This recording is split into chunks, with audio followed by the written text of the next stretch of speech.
With the rise of large companies, smaller businesses find it an increasing challenge to compete. Local business, the Roanoke Elevator, of Roanoke, Indiana, found itself a victim of this common occurrence.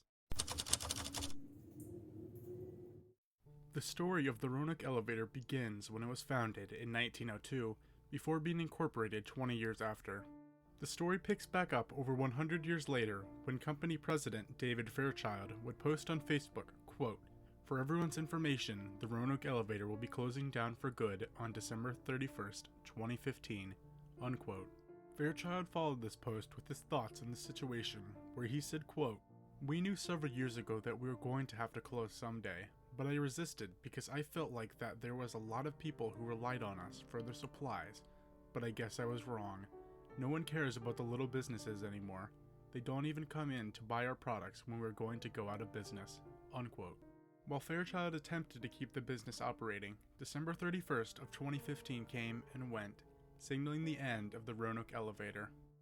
Although its operating history was scarce, its closure wouldn't be the end of the story.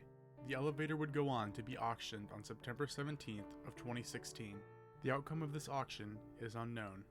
Furthermore, ABC 21 covered the elevator story, though this footage is lost to time. But unfortunately, the elevator's closure wouldn't be the final time it found itself on the news. 7:30 a.m., October 29th, 2018. Fire crews rushed to the elevator. A dryer had caught fire, but no injuries or other damages were reported. Following the fire, the property would occasionally be used for storage, but ultimately fall into disrepair. Looming over the surrounding fields, the elevator dominated the horizon. We'd previously explored the building in September of 2021, but found ourselves returning in April of 2022. Our first stop was a large hangar where we believe farm equipment was stored. Outside the hangar, we passed by the destroyed dryer. The other grain bins appear to be untouched and in good condition.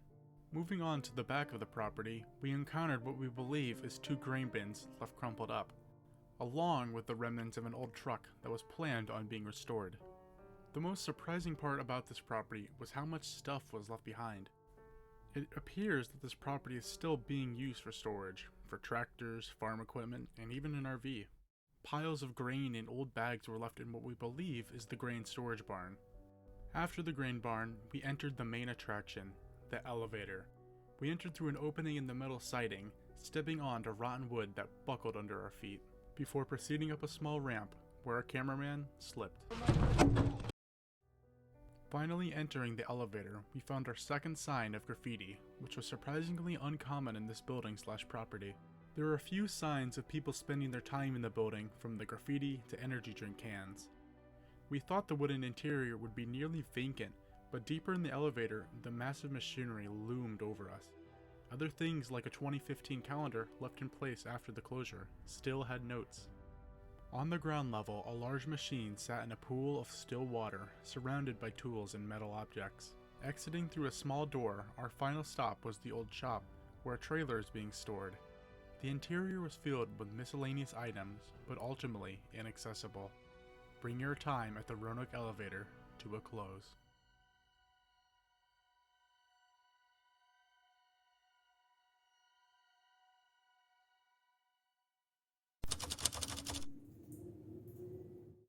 The Roanoke Elevator towers over the fields of Roanoke, Indiana, a symbol of 100 years of work, even in the face of adversity of big business, but a grim reminder that nothing is permanent, even after 100 years.